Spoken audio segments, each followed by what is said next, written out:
ठीक है। निर्वाण मतलब मोक्ष, ठीक है। निर्वाण शब्द आया है पहली बार, इसको चाहे तो आप नोट कर सकते हैं।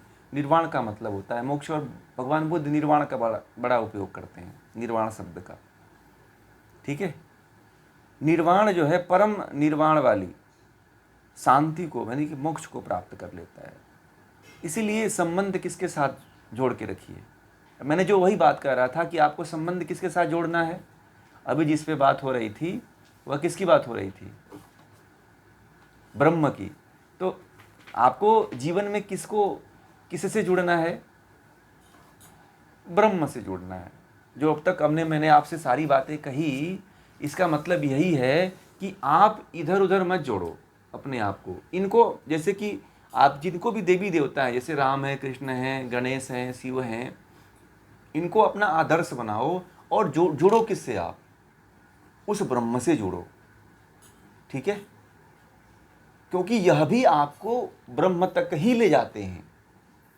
चाहे भगवान शिव हों, चाहे माता पार्वती हों, या विष्णु भगवान हो, या ब्रह्मा हों, चाहे काली माता हो, चाहे दुर्गा माता हो, जिसकी भी आप पूजा करते हो, यह आपको ब्रह्म तक ले जाने में सहायक होते हैं। इसीलिए कनेक्शन जोड़ो तो किससे जोड़ो, प्रेम का संबंध जोड़ो तो किससे जोड़ो, ब्रह्म से। अच्छा ये बताइए, आप लोगों में से कितने लोग हैं जो इससे पहले, गीता पढ़ने से पहले ब्रह्म के साथ जुड़े हुए थे? कोई है इसमें? कोई भी बताए, कोई है?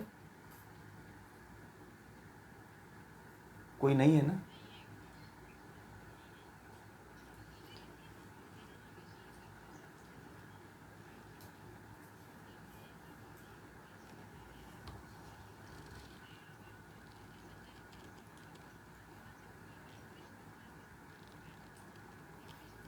भगवान और, देखिए मैं बताऊं आपको, भगवान और ईश्वर में अंतर होता है, ठीक है। भगवान और ईश्वर में अंतर होता है, ब्रह्म में और भगवान में अंतर होता है, ठीक है। तो उसके बारे में मैं बता दूंगा, ठीक है। ये विषय थोड़ा दूसरा हो जाएगा। तो इसीलिए जो है, इसमें से अभी कोई भी ईश्वर के बारे में नहीं जानता था, केवल यही जानता था कि मैं अपने देवी देवताओं के साथ जुड़ा हुआ हूँ और मेरी मुक्ति हो जाएगी। ये सब क्या है, ये भी हमारी तरह और आपकी तरह शुद्ध आत्माएं थीं, जो हमसे ज़्यादा श्रेष्ठ थीं। और इन्होंने तप करके, योग करके, इन्होंने शिवत्व को प्राप्त किया। शिव संहिता जब पढ़ेंगे तो उसमें भगवान शिव खुद लिखते हैं कि मैंने योग के बल पे ही शिवत्व को प्राप्त किया है, शिव जैसी शक्ति को प्राप्त किया है, ठीक है। स्पष्ट रूप में लिखा हुआ है उसमें। भगवान विष्णु ने भी उसी ब्रह्म की उपासना करके विष्णुत्व को प्राप्त किया। तो आप भी उसी ऋषि परंपरा में, उसी ब्रह्म से जुड़े, आप लोग उसी परमात्मा से जुड़े, ठीक है। आप बीच में मत फंसिए, इनको आदर्श बनाइए। मैं नहीं कह रहा हूं कि आप इनके यहाँ, इनके मंदिर नहीं जाना है, इनको नमस्कार नहीं करना है। नमस्कार करना है, क्योंकि आप तो अपने माता पिता को भी नमस्कार करते हो।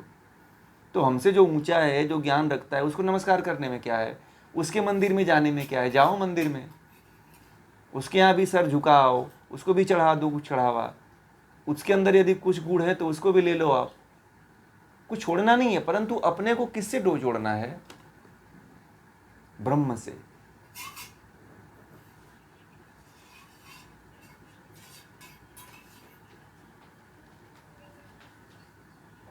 नहीं नहीं, कृष्ण नहीं है वो, क्या है वो, त्रुटि है। गीता में ये त्रुटि है। जहां जहां भी श्री कृष्ण की बातें कही गई, ये देखिए जो गीता लिखी गई है ना बाद में, ये मूल गीता नहीं है, ठीक है। इसमें मिलावट की गई है, ठीक है। आप लोगों को बता दूं, थोड़ा सा पढ़ने लगे हो तो मैं बता दूं आपको, इस गीता में कुछ मिलावटें हैं, बाद में जोड़ी गई बातें हैं, मूल गीता नहीं है ये, ठीक है। और इसमें भगवान श्री कृष्ण खुद ब्रह्म की बात करते हैं। इसमें भगवान कृष्ण को लोगों ने भगवान की उपमा देने के लिए, उनकी श्रेष्ठता को बढ़ाने के लिए जो है, ये बातें जोड़ दी गई कि मैं ही हूँ, मुझे पूजो, मुझे प्राप्त होगे। ये बातें नहीं है। वो ब्रह्म, जहाँ जहाँ भी ये शब्द आता है वह ब्रह्म है। इसलिए आपको बता दूं, जो उपनिषद पढ़ा होगा ना जी,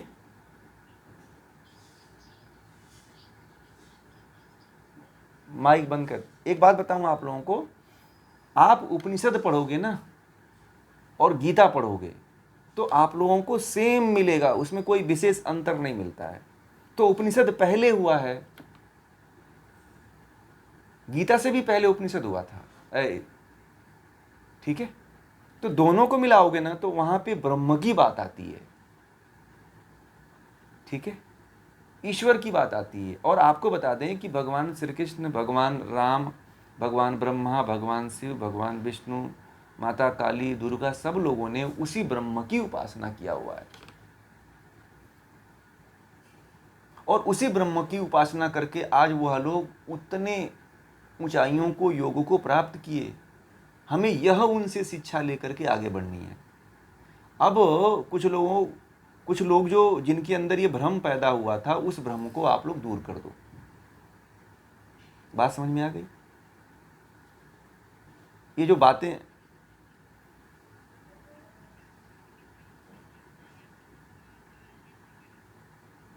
अभी बस अब आप, तो यही तो चीज़ शुरू चल रहा है कि ब्रह्म है क्या। अब बस आप जब इतना जान गए तो फिर आपको उपनिषद में लेकर के आएंगे, ठीक है, वेदांत में लेकर के आएंगे, योग दर्शन में लेकर के आएंगे कि ब्रह्म क्या है, ईश्वर क्या है। योग दर्शन है, ईश्वर की परिभाषा बताई गई है, क्लेश कर्म विपाका शरीर परामृष्ट पुरुष विशेष ईश्वर। क्लेश से, कर्म के फल से जो परे हो वही ईश्वर है। वही पुरुष विशेष क्या है, उसी को ईश्वर कहा गया है। और ब्रह्म की तो बात मैंने बताया है, कई मेरी बहुत सी वीडियो पड़ी हुई हैं जिसमें ब्रह्म और ईश्वर के बारे में, ब्रह्म क्या है, ईश्वर क्या है, आप लोग यूट्यूब पे जा कर के देख सकते हैं। और एक दिन मैं बता दूंगा कि ब्रह्म क्या है, ईश्वर क्या है, ये सारी बातें आप लोगों को एक दिन रखूँगा। मैं एक दिन रखना है कि मैं सोच रहा हूँ 33 देवताओं की तो मैंने बात कर दिया, परंतु अभी तक मैंने ब्रह्म की बात और भगवान की बात नहीं किया है।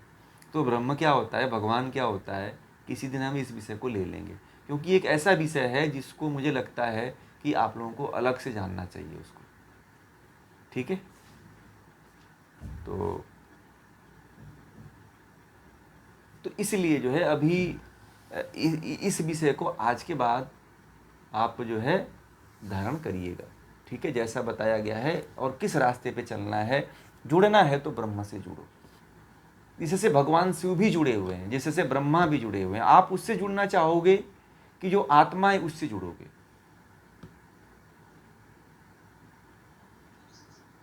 ब्रह्म से जुड़ो आप लोग, सभी लोग बताएं, सभी लोगों को जुड़ना, ऐसा नहीं है। अब ये भी हो सकता है कि कुछ लोगों को मेरी बातें शायद समझ में न आए, ठीक है, कुछ लोगों हैं, नहीं छोड़ना कुछ नहीं है, नहीं छोड़ना नहीं,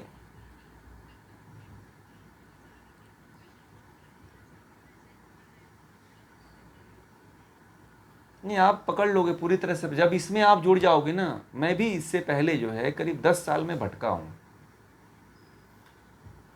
गुरु को लेकर के, ब्रह्मों को लेकर के, भगवान को लेकर के, और मैंने बहुत इसके प्रति साधनाएं की है।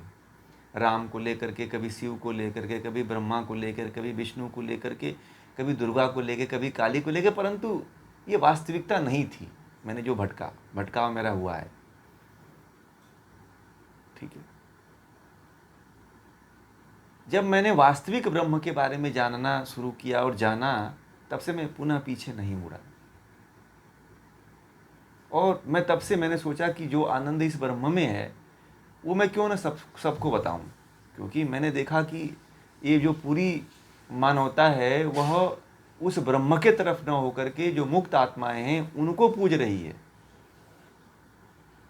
और कभी भी मुक्त आत्माओं की उपासना करने वाला व्यक्ति कभी भी मुक्त नहीं होता है, वह उसी को प्राप्त हो जाता है। गीता ये भी कहती है, यानी कि आप मुक्त नहीं हुए, अधर में लटक गए आप। आपका जन्म जो है क्या हुआ, आपका जन्म जो है पूर्ण नहीं हुआ, आपका जन्म बेकार चला गया। मतलब कि 84 लाख योनियों में योनियों में जो आपका जन्म हुआ था, योनियों के बाद जो जन्म हुआ था, इस जन्म की सार्थकता कुछ नहीं सिद्ध हो पाई। अब पिछले जन्म में पता नहीं मनुष्य जन्म मिलेगा कि नहीं मिलेगा, इसकी कोई गारंटी नहीं है। आप पूर्व जन्म में कितने बेकार कर्म किए होंगे, परमात्मा उसको जोड़ करके आपको दे दे, कहीं कीड़ा मकोड़ा बना दे तो फिर तो गए काम से ना। ये एक तरह से पूरा जुआ है, इसलिए पारी को ना पूरा खेल ही लो आप। यदि जानकारी हो गई है, ज्ञान हो गया है, तो पारी सही खेलो आप, फिर व्यर्थ मत करो। मैंने एक घटना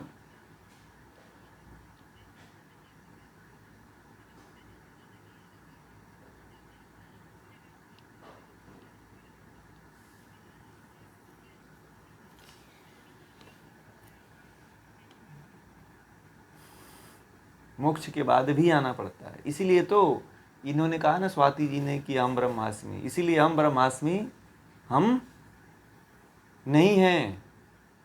कन्फर्म हुआ कि नहीं हुआ? क्लियर हुआ स्वाति जी?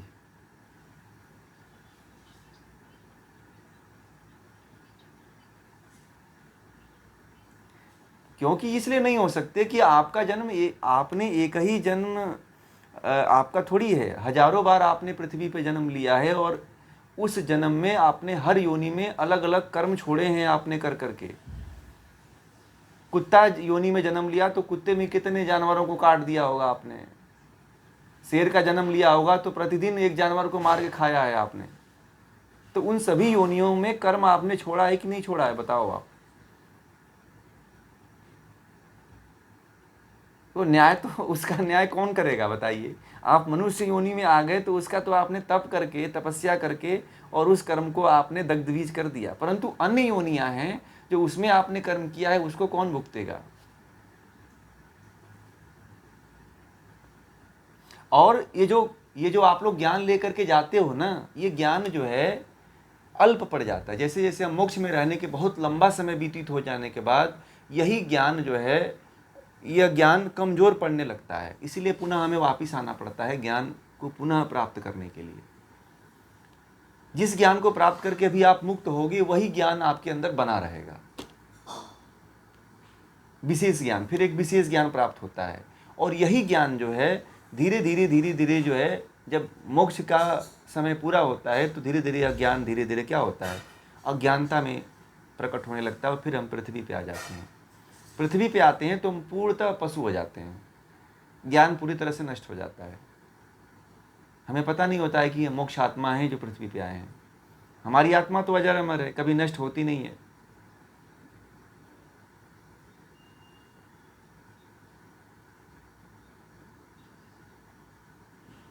उसमें ज्ञान, वो बात सही कहा आपने, बहुत अच्छा प्रश्न किया। उसमें क्या होता है कि कोई भी जब आत्मा लंबे समय तक जब मोक्ष में रहती है तो वही ज्ञान, जिस ज्ञान को लेकर के वह मोक्ष हुई रहती है, उसके अलावा तो उसको ज्ञान प्राप्त नहीं होता है पुनः दोबारा। ठीक है। और धीरे धीरे काल के अनुसार, जब जैसे जैसे काल व्यतीत होने लगता है, जब उसका पृथ्वी पे आने का समय जब पूरा होता है, तो वह ज्ञान धीरे धीरे उसका विलुप्त होने लगता है, जिस ज्ञान को लेकर के वह मुक्त हुई होती है। ठीक है।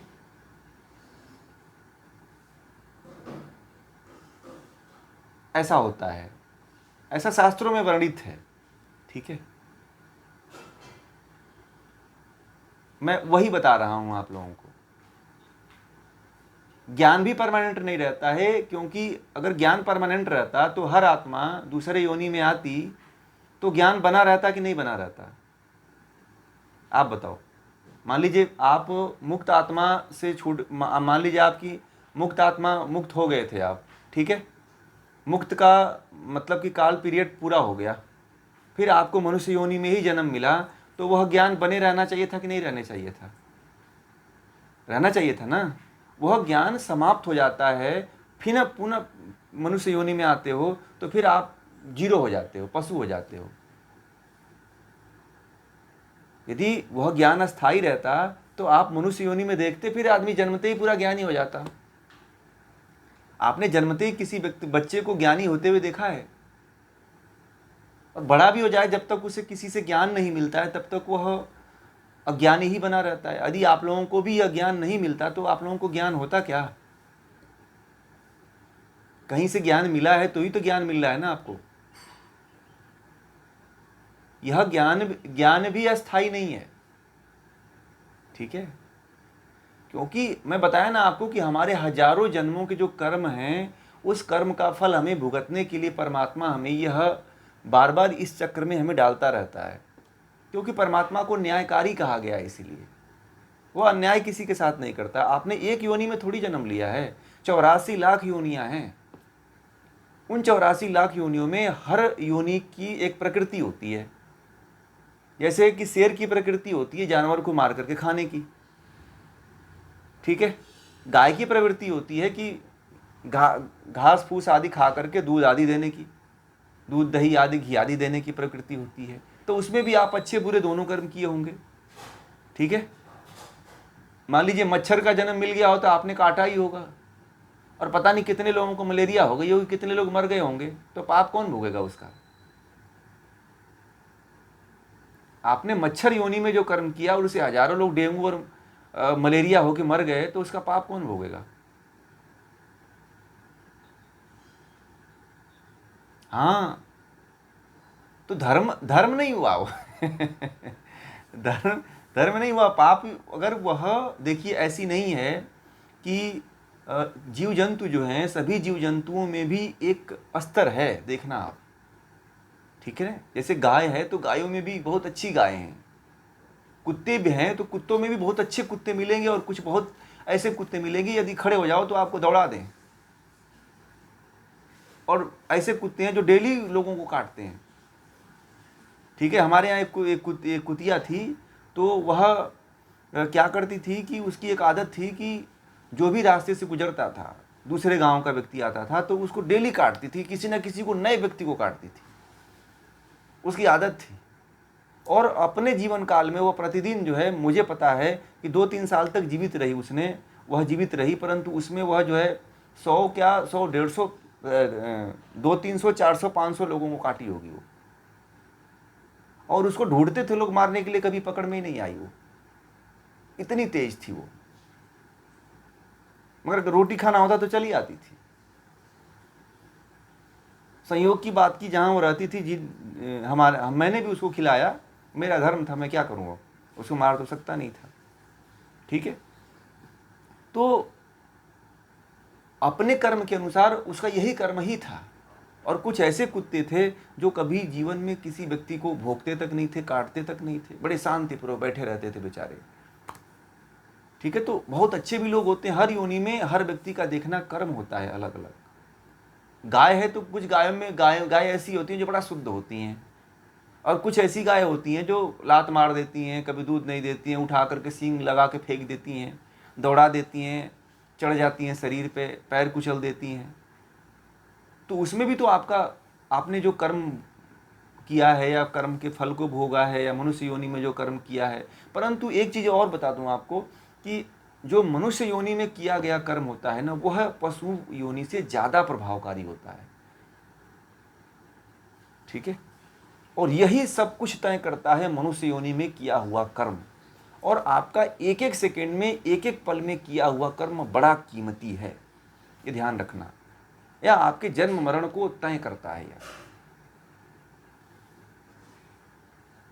मनुष्य योनि में किया हुआ कर्म जो है आपके जन्म मरण दोनों को तय करता है, और आने वाले जन्म समय को भी और बीत जाने वाले समय को भी तय करता है। इसलिए मनुष्य योनि में जब भी एक कदम रखो तो फूंक के चलो आप। जैन साधु लोग देखे ना, झाड़ू लेके चलते हैं कि कहीं चींटी न मर जाए। जीवन में ऐसे कर्म करो कि आप फूंकते हुए चलो, कि सोच जागते, इसलिए कहा गया ना कि हमेशा जागते रहो आप, हर क्षण जागते रहो आप, कि आपके द्वारा कौन सा कर्म अच्छा हो रहा है, कौन सा कर्म बुरा हो रहा है, मन से, वाणी से और शरीर से, इन तीनों का ध्यान रखो आप। और जिस व्यक्ति को ज्ञान नहीं होगा वह ध्यान नहीं दे पाएगा, वो तो फिर पशुवत जिएगा। मैंने कहा ना कि हम बहुत से ऐसे कर्म हैं जो करते चले जाते हैं, हमें नहीं पता चलता है। हम क्यों कर रहे हैं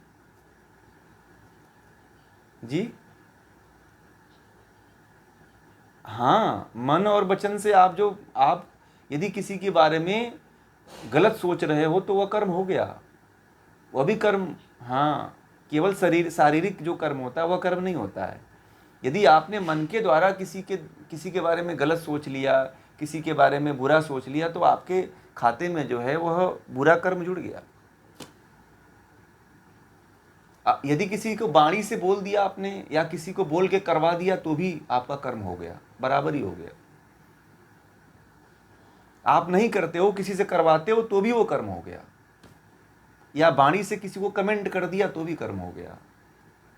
आप अब इस समय एक नया कर्म उत्पन्न हो गया, फेसबुक से कमेंट कर दो,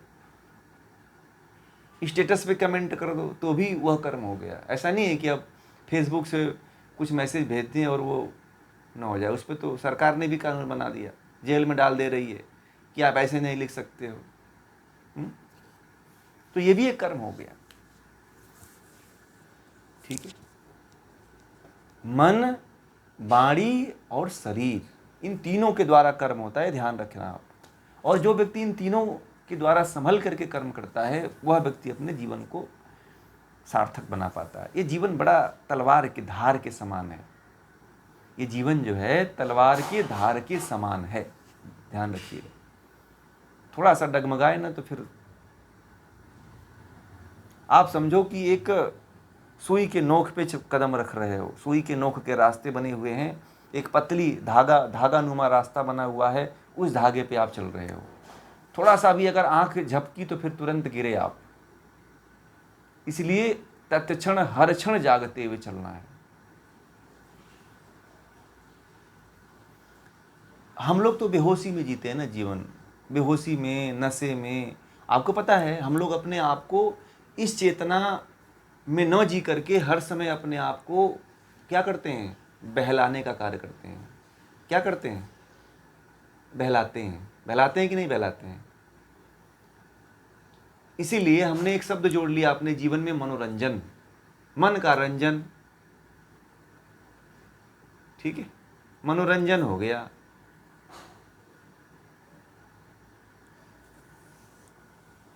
इंग्लिश में एंटरटेनमेंट कह लीजिए।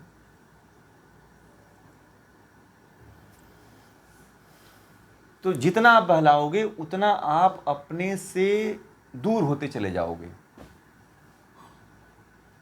और जितना अपने आप को अपने करीब रखेंगे उतना आप सजग रहेंगे, उतना आप जागृत रहेंगे। तो वही भगवान श्री कृष्ण ने कहा है कि इसीलिए जो है तुम जो है हमसे जुड़ के रहो। और जो मुझसे जुड़ा रहता है ना वो परमात्मा यानी कि मोक्ष को प्राप्त कर लेता है, ब्रह्म को प्राप्त कर लेता है। ब्रह्म को प्राप्त करना है तो परमात्मा से जुड़ के रहिए जीवन में। और किससे जुड़ करके? आप लोग जिससे जुड़े हुए हो आज के बाद थोड़ा सा अपना रास्ता डाइवर्ट करके किधर कर देना है, ब्रह्म के तरफ कर देना है।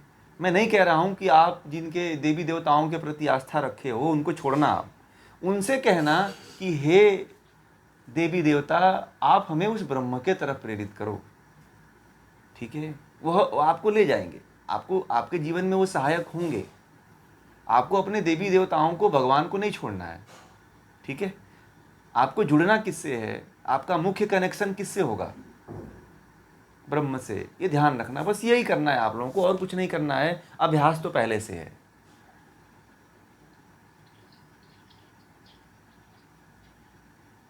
ठीक है, तो ये बात जो है बहुत महत्वपूर्ण बात थी जो आज हुई है, और इस बात को आप लोग अपने जीवन में धारण करके रखिएगा।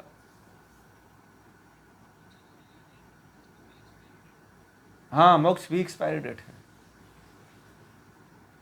मोक्ष भी एक्सपायर हो जाता है, क्योंकि आप उतना ज्ञान, आजीवात्मा अल्प है ना, उतना उसके पास क्षमता नहीं है ईश्वर के बराबर। इसीलिए जीवात्मा को बार बार पृथ्वी पे ज्ञान प्राप्त करने के लिए आना पड़ता है। हम लोग पूर्ण नहीं है ना, अभी पूर्ण होते तो अभी ये बताइए, हम तो अभी 5 साल पहले की बातें ही सब भूल जाते हैं। 5 साल में हमने जो ज्ञान लिया, अभी मैं आप लोगों को ज्ञान बताया, 1 घंटे बाद वही ज्ञान बालू की रेत की तरह क्या हो जाएगा, उस पर बालू का रेत जैसे मिट्टी जम जाएगी, फिर पता नहीं क्या बताया था मैंने, भूल जाता है। कंबल बुद्धि अपनी, कंबल रेत बुद्धि और कंबल बुद्धि अपनी है। कंबल पे ना ऐसे सुई से चुभाओ ना तो फिर सुई निकल जाती है, फिर कंबल वैसे का वैसे ही हो जाता है। हमारी बुद्धि कंबल बुद्धि है, हमारी बुद्धि धूल वाली बुद्धि है, कोई टिकता नहीं है ना। समस्या यही है। जैसे जैसे शास्त्रों को आप पढ़ोगे ना तो वैसे वैसे ज्ञान होता चला जाएगा आप लोगों को। अभी तो बहुत कुछ जानना है, बहुत ज्ञान लेना है अभी।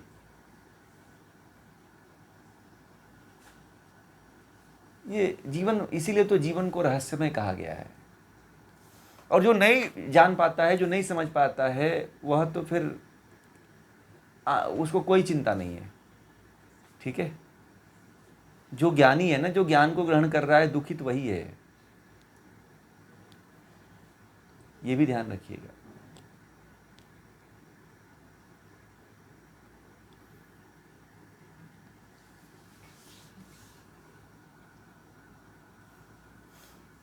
समझ आ गई बातें?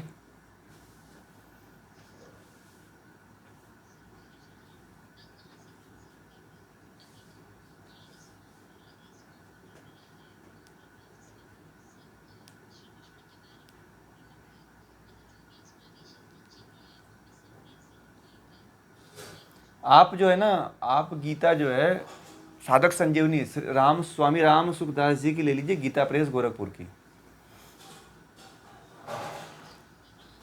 सुखदास साधक संजीवनी उस पुस्तक का नाम है। ठीक है, देखिए इन लोगों के पास है, दिखाएंगे आपको, दिखा दीजिए जिनके पास है। सबसे बेस्ट पुस्तक है, दिखा दीजिए आपके पास है तो इनको दिखाइए पुस्तक जिनके पास भी है। साधक संजीवनी जिनके पास है, ये गीता प्रेस गोरखपुर की। हाँ, वो साधक संजीवनी जिनके पास है ना, वो दिखाएं। ये तो छोटी वाली है जिनके पास। हाँ देखिए, ये पूनम जी दिखा रही हैं साधक संजीवनी, ऐसी बुक चाहिए। ये वाली बुक ले लीजिए, बहुत अच्छी बुक है, मतलब अपने आप में पूर्ण बुक है ये। अब इसके जैसा मतलब मुझे नहीं लगता है कि कोई अच्छी बुक है। मैंने भी सबसे पहले इसी बुक को पढ़ा था। पूनम जी एक बार और दिखा दीजिए इस।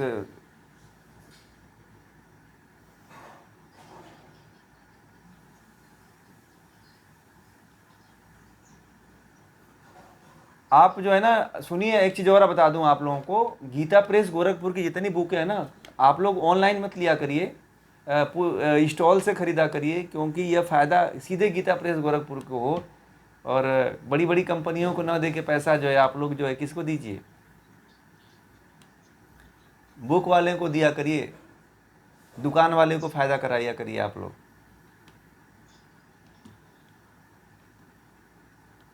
ठीक है,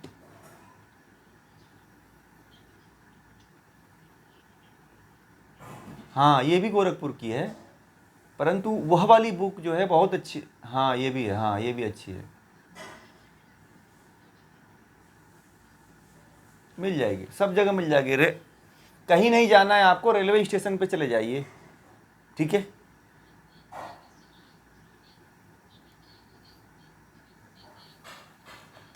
हाँ आप तो जितने जहाँ पे भी, जो पुणे में देखिए, पुणे में 3 या 4 नंबर प्लेटफॉर्म पे होगा। ठीक है, जाएंगे वहाँ पे। हाँ, नई सड़क में बता रहे हैं वहाँ मिलती है, या गीता प्रेस गोरखपुर की जितने मुख्य शाखा से संपर्क कर सकते हैं आप, वहाँ से भी आपको कोरियर से भेज देंगे वो लोग।